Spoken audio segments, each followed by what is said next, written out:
David performed in Moscow last night. He has flown especially to England for the J-Day function, and tomorrow he's back off to Paris. So ladies and gentlemen, put your hands together and give a huge welcome to David Serero.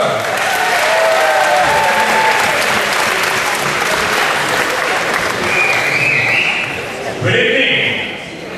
How are you doing tonight? Good. You know, you're gonna probably recognize my beautiful accent from Oxford, right? I didn't know that the rabbi in England, they dress up so well. I've never seen that. So I'm very happy to be here tonight to have this beautiful community, the Jewish Deaf Association. It really goes straight to my heart because I'm Jewish, but please stay. Half Ashkenazi, half Sephardi, but so far, you know, at home we behave nice. But I was born deaf when I was 3 months old. I got into an ear infection, and nobody knew that I was deaf. People thought that I was actually shy. Me! And it's only when I was 9 years old that out of the blue my mom took me to an ear specialist because I had a terrible earache. And the doctor said, your son is deaf. 9 years old. 9 years old. And so it took me a lot of surgeries, about 13 surgeries. And you know what's amazing is that they can write what I say, and they can even write it without the French accent. That's, I think, the most impressive thing I've ever seen in my life. Thank you, good job. You can applaud that great performance. I need to rush because soon to be you have 5 minutes, and what she doesn't know is that when a Sephardi Jew talks, is that it can take him 1 hour just to say hello. So I'm going to go faster.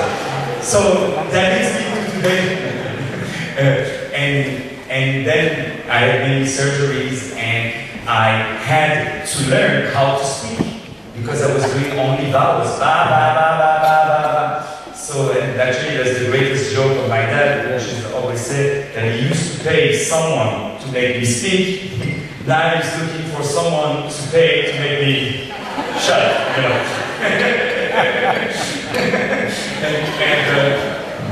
and so when I started here, my voice that I felt was like in jail, you know, a little bit like when you have your headphones sometimes, listening to music high level, people always, what? You know, they always talk louder, you know. And actually, my voice became very loud, you know.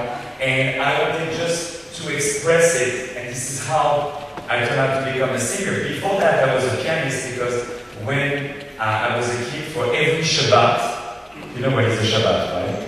It's the same in England, right? every Shabbat, every Shabbat I was going to my aunt's place, and she had a piano. And I remember putting my fingers on some notes and putting my ear on the piano and feeling the acoustic.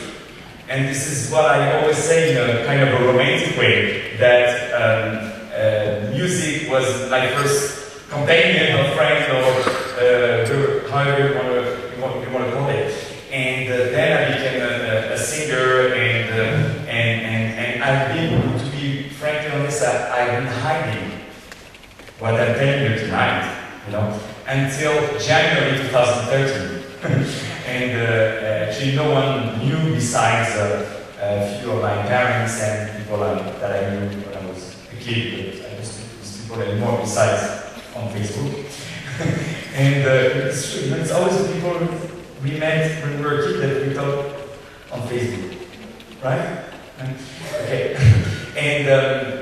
And I decided, you know, I felt that I reached now kind of a certain level in my career, and it was about time to say it. And before that, I go on a regular basis into a hospital to sing for deaf people, especially for deaf children. And actually what they do is that they put their ear on my chest, and they can hear the vibration, actually exactly the same way that we did when I came to visit you, my friend, at the JBA, right? Right? Yeah, you remember? and so what that leads me to the JBA, because when I was a child, I didn't really suffer from the fact of being deaf, because I thought that everybody was like that, So what I suffered the most was, so terrible memory, but was isolation, because kids were looking at me. Kids can be so mean sometimes, right? This is why today I don't let any kid saying something bad to another, And this is what I felt. This is why I wanted to be on stage, to say to everyone what I was not able to say for all these years. And that's very romantic, right? No? and that leads me to the JA, because what they do is actually what I was, they heal what I was suffering when I was a kid, is to help the people with disabilities. And trust me, I said disabilities, that's the only word that we could find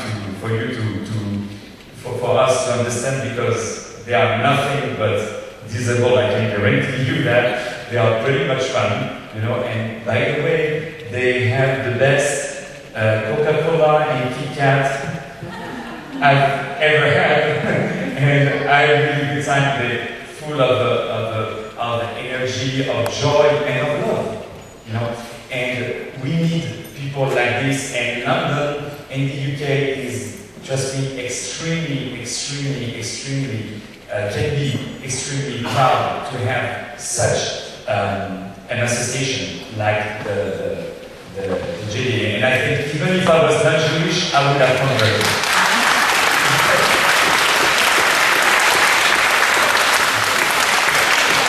So, we're going to watch now, right? We're going to watch a film that is going to show you a little bit about what is the JDA, what these wonderful people are doing, and see that hopefully every penny of yours really worth it.